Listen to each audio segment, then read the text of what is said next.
Admired by Lenin, with portraits of him hanging in Soviet factories, and revered by Hitler, who stated, "I shall do my best to put his theories into practice in Germany," today's history maker has been described as an admirable titan who created an industrial empire and a repressive tyrant who crushed everyone in his wake. A business innovator or a greedy capitalist? A social revolutionary who helped American workers, or a cynical exploiter using new methods of control? Both denounced and deified, today's history maker is Henry Ford, born some 160 years ago in 1863 into a world of horses and wagons in the midst of the American Civil War. The Battle of Gettysburg had just been fought when he was born. Henry Ford achieved a towering stature by drawing upon consumerism, mass culture and populism to define the American way of life just beginning to take shape at the dawn of the modern era. By the time Ford would die in 1947, it was in a world largely of his making, with highways filled with cars. Born on a farm in Dearborn, Michigan, as the eldest of 6 children, his father William expected him to take over the family farm eventually, but he never took to farm life, or indeed horses. He was, however, deeply interested in mechanics, an interest kindled when his father gave him a watch, and soon enough he was repairing the timepieces of friends and neighbours on a workbench at home, gaining the reputation of a skilled repairman. The inefficiency of farm methods, he once bluntly stated, is what took me into mechanics. Also around this time, William and Henry were travelling by wagon between Dearborn and Detroit when they happened upon a crude steam engine trudging along the road under its own power. Ford would state, "It was that engine which took me into automotive transportation." Ford was particularly close to his mother and was devastated when she died in 1876, and would later write, "I never had any particular love for the farm. It was the mother on the farm I loved." At age 16, he left the farm to find his future in Detroit, a town only some 15 miles away, but its population of just over 100,000 in 1880 was booming. Ford first began work at a machine shop called Flower Brothers in December 1879. He quickly moved to the Detroit Dry Dock Company, where after putting in a 10-hour day at the company, Ford spent 6 evenings a week labouring over watches for a wage of 50 cents per night.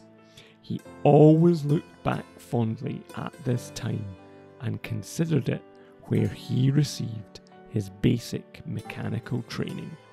However, by 1882 he was back on the farm and, abandoning his job as a machinist, started fixing a neighbour's crude tractor that would be hired out around the locality. This led to a job with Westinghouse, where Ford would travel from farm to farm throughout southern Michigan, working as a company troubleshooter, setting up and fixing the Westinghouse steam engines. It was also around this time, at a dance on New Year's night 1885 in nearby Greenfield, he had been introduced to a local girl, Clara Bryant, who he would marry in 1888. They would subsequently have a son, Edson. Henry Ford left Dearborn again, this time with his wife, Clara, in September 1891, and journeyed up Michigan Avenue to Detroit and became an engineer with the Edison Illuminating Company. After his promotion to chief engineer in 1893, he had enough time and money to embark upon what would be his life's work: gasoline engines. During weekends, evenings, and odd moments in the workday, he constructed a small gasoline engine from scrap metal parts that he had salvaged. After several weeks of tinkering, Ford finally got the engine to run on Christmas Eve, 1893. This was just the start. What Ford really wanted to build was a self-propelled vehicle, and duly did so with the quadricycle, a near 4-horsepower vehicle. Before its first test drive in June 1896, Ford, to his horror, realised a terrible oversight. In his determination to build the vehicle, he had failed to notice that it was too large to fit through the shed door. He grabbed an axe and doubled the opening by knocking out some bricks. Ford kept working at Edison and received encouragement in his vehicle ideas from Thomas Edison himself, and they would become firm friends. However, by 1899, it was time for Ford to found a company with backing from several of Detroit's most prominent business figures. This was the Detroit Automobile Company. It would not be a success, with Ford refusing to put a car into production until he had perfected it to his satisfaction. This infuriated the investors, who quickly began to lose confidence in Ford's ability to bring a product to market. The company's first product was a gasoline-powered delivery truck, engineered by Ford and completed in January 1900. The Detroit Automobile Company was reorganized into the Henry Ford Company on November the 20th, 1901, which itself was only active until 1902, as this company, much like the previous, was riven with disputes between Ford and his investors. Ford left in 1902 and the company became the Cadillac Automobile Company. Ford would next take a dramatic departure from his earlier life, but one which set the foundation for the company that bears his name today. This was his period as an automobile racer. In 1901, he would set a new world record for the fastest ever mile at 1 minute and 12 seconds. Then, in 1902, was Barney Oldfield, who would become a racing legend. At the wheel of a car dubbed the 999, he would win the Detroit Manufacturers Challenge Cup. Trading upon his racing fame, Ford secured new financial support in the form of a partnership and created the Ford Motor Company in 1903. Within a short time, he would take sole control of this enterprise. By 1908, Ford finally had created a corporate structure that he could live with, one where only he could direct its destiny. Ford would now set to work designing an inexpensive automobile. During its early years, The company produced just a few cars a day at its factory on Mack Avenue and later at its factory on Pickett Avenue in Detroit. Groups of 2 or 3 men worked on each car, assembling it from parts made mostly by supplier companies contracting for Ford. Within a decade, the company led the world in the expansion and refinement of the assembly line concept, and Ford soon brought much of the part production in-house. Between 1903 and 1908, Ford produced a series of cars. Hundreds or a few thousands at most of these were sold per year. However, the next model in the series was about to become a sensation. The Model T was the culmination of Henry Ford's long-standing determination to produce a light, sturdy, inexpensive car for the American people. After nearly 2 years of development and testing, the car could achieve a maximum speed of 45 miles per hour on a smooth, straight road. Its steering wheel and controls were located on the left side instead of the right. This was innovative for its time and adopted by all car makers within a few years. The Model T went into production late in 1908. The Model T was a utilitarian, inexpensive, lightweight and durable automobile that offered many attractive features to the buyer. The car was very simple to drive and easy and cheap to repair. Ford himself said, "Excess weight kills any self-propelled vehicle. The car that I designed was lighter than any car that had yet been made." He described many years later, the cars gained a reputation for being reliable. For most Americans in the early 20th century, the Model T was the vehicle that transported them literally into the modern age. In a matter of days after its release, 15,000 orders had been placed for the Model T. Adopting a novel manufacturing technique called the assembly line, Ford and his managers installed a system that sent production soaring to unimaginable heights. In the assembly line's first year of production, output of Model Ts shot up from 82,000 to 189,000. The tremendous productivity of Ford's new factory.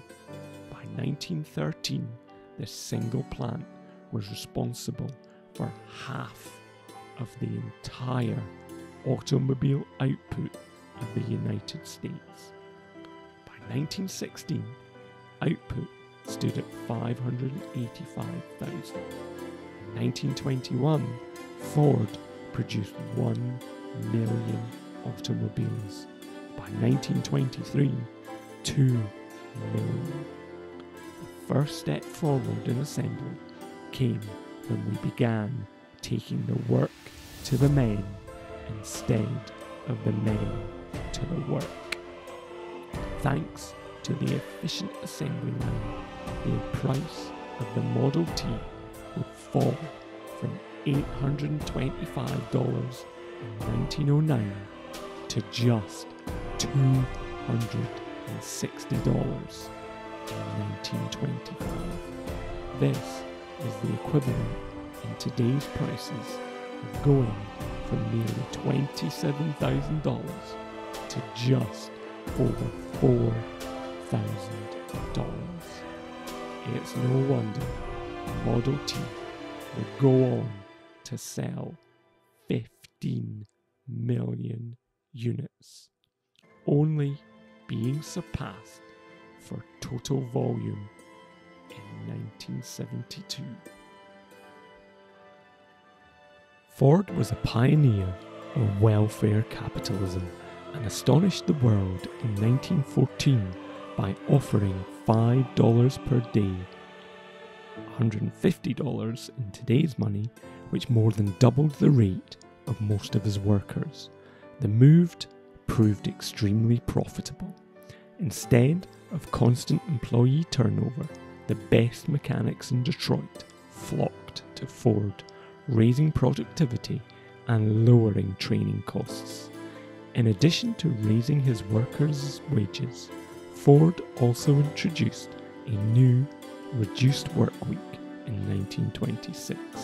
It was announced as 5 8-hour days, giving a 40-hour week, the idea being to boost productivity, as workers were expected to put more effort into their work in exchange for more leisure time. Ford, however, was adamantly against labour unions, as he believed they would end up doing more harm than good, and the Ford Motor Company was the last Detroit automaker to recognise the United Automobile Workers Union. Like other automobile companies, Ford entered the aviation business during World War I, war which Ford opposed and viewed as a terrible waste. He supported causes that opposed military intervention. Ford even agreed to fund a peace ship to Europe, where World War I was raging. President Woodrow Wilson, a Democrat, encouraged Ford to run for a Michigan seat in the US Senate. You are the only man in Michigan who can be elected and help bring about the peace you so desire, the president wrote to Ford. Ford did run and came within 7,000 votes of winning out of the more than 400,000 cast. Ford also opposed the United States' entry into World War II and insisted that war was the product of greedy financiers who sought profit in human destruction.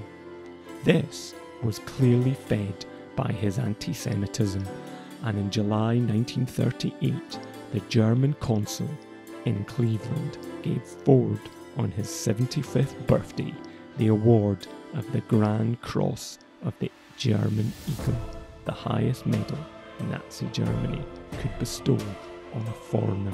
Despite this, in 1941, Ford directed the Ford Motor Company to construct a vast new purpose-built aircraft factory, with the first complete B-24 coming off the line in October 1942. It was the largest assembly line in the world at the time. Ford produced 9,000 B-24s at this factory, half of the total of 18,000 B-24s produced during the war. His son Edsel would die in 1943, and Ford would cede control of the company presidency to his grandson in 1945. Ford himself died in 1947. Ford didn't invent the automobile, but he brought his remarkable machine within reach of the average man, and eventually made it all but a necessity of life. In doing so, he changed where Americans live, shop, and work. Ford championed the first auto assembly line, making his cars affordable for the middle class. Then he instituted the $5 a day wage, allowing his workers to join that class. His anti-Semitism was extremely distasteful, but there is no question Henry Ford truly was a history maker.